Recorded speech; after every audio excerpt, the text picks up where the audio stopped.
Americans may be many things, but we're not crazy. We're hurting. You feel it at the grocery store when rent goes up again.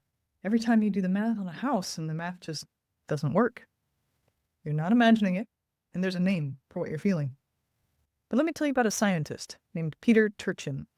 He studies why societies come apart, and he built a mathematical model, tracked thousands of societies across hundreds of years of history. And back in 2010, he predicted in print that America was heading for a decade of breakdown starting in 2020. He called it. His model comes down to three factors. One, wages stop matching growth. That's called popular immiseration, aka misery for all. Two, wealth pumps upward into fewer and fewer hands. The elites design structures that produce this extraction, and then the politicians protect it. Three, and elite overproduction. A whole generation of educated, ambitious people who find out that there's no room for them at the top anymore. Sound familiar? Here's the part that should make us angry. The top 1% alone in America holds almost as much wealth as the bottom 90% combined. The average S&P 500 CEO, average, now makes 285 times what the average worker makes in that same company. In 1965, it wasn't 285, it was 21 times. At some companies, it's over 6,000 to 1. It's not an accident, that's a machine. And the machine is working exactly as designed. So here's the question that machine doesn't want you to ask. Who's actually stealing our future? And every single time in American history that question has started to catch fire in the minds of the people, somebody from the top has pointed us sideways. This has happened over and over and over again. Just a few examples. 1882, Chinese workers had been brought here to build America's railroads. They did so. The economy turned, and suddenly they got labeled as the invaders. Massacres, expulsions, the works. Congress passed the first law in American history banning an entire nationality from entering the country. 1919, soldiers came home from World War I to inflation and layoffs, not to mention revolution elsewhere. The government responded by rounding up immigrants and radicals by the thousand in the Palmer raids, and deporting hundreds without warrants, without lawyers, and specifically striking fear into the heart of the labor movement. That's always the goal, is dividing people who should have solidarity against each other so they never succeed in fighting the people who are actually exploiting them both. In the 1930s, Mexican laborers had been brought here to build the railroads and work on the farms. Then the Depression hit, and hundreds of thousands were rounded up and pushed across the border, including a huge number who were American citizens. When this happens, the government doesn't really care about your paperwork. It checks your face, maybe your name, maybe your accent. And then when World War II hit, 2 out of every 3 people who were locked in those Japanese internment camps were United States citizens. Now, every single time, the scapegoating worked politically. By dividing people against each other, giving an in-group a little bit of status and reassurance, at the expense of the out-group being cast out, that in-group calmed down just enough to quit asking for structural change. But also, every single time this failed economically. Despite that repression, despite those expulsions, that didn't rebuild anybody's wages. That didn't redistribute actual wealth.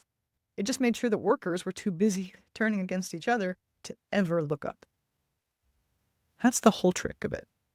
You turn a fight between the many and the few into a fight between neighbors.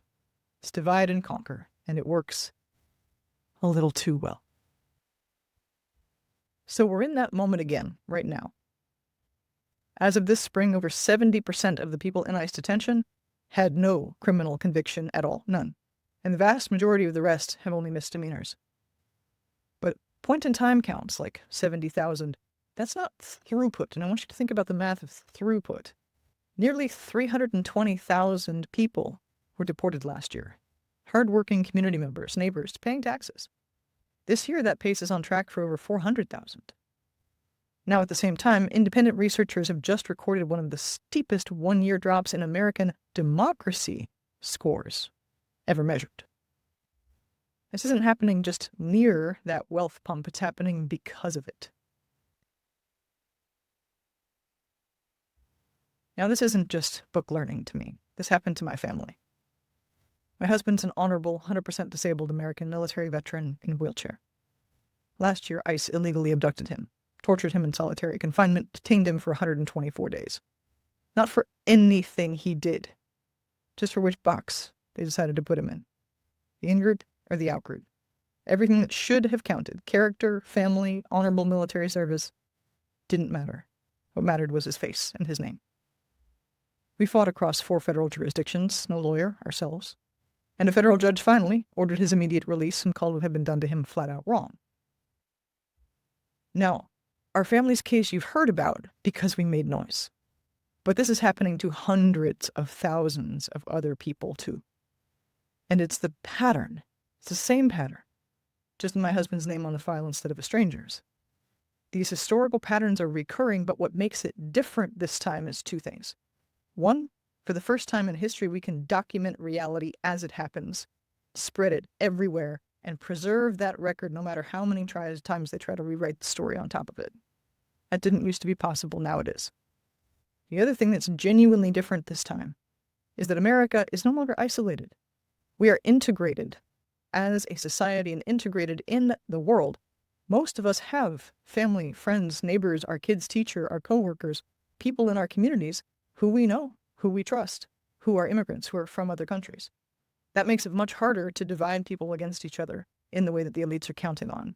That is our advantage as the American people to finally end this partial reform at the cost of oppression cycle and actually fight the genuine enemies and win a world that works for all. The immigrant working 2 jobs is not our enemy. The family choosing between rent and groceries is not our enemy. The veteran who can't get benefits, obviously, is not our enemy. All of us, myself included, have been handed the same broken math and then told to blame each other for the answer. I refuse to play that game. My name is Melissa Chowdhury, and I'm running for Congress because this country doesn't have to keep making the same choice it's made. We can see the pattern now. We know we're being lied to. We can band together and fight up where the blame truly lies, instead of sideways. I've researched this pattern in history, and I've also lived inside it and fought it and won. Care, courage, the Constitution. Vote Melissa for Congress.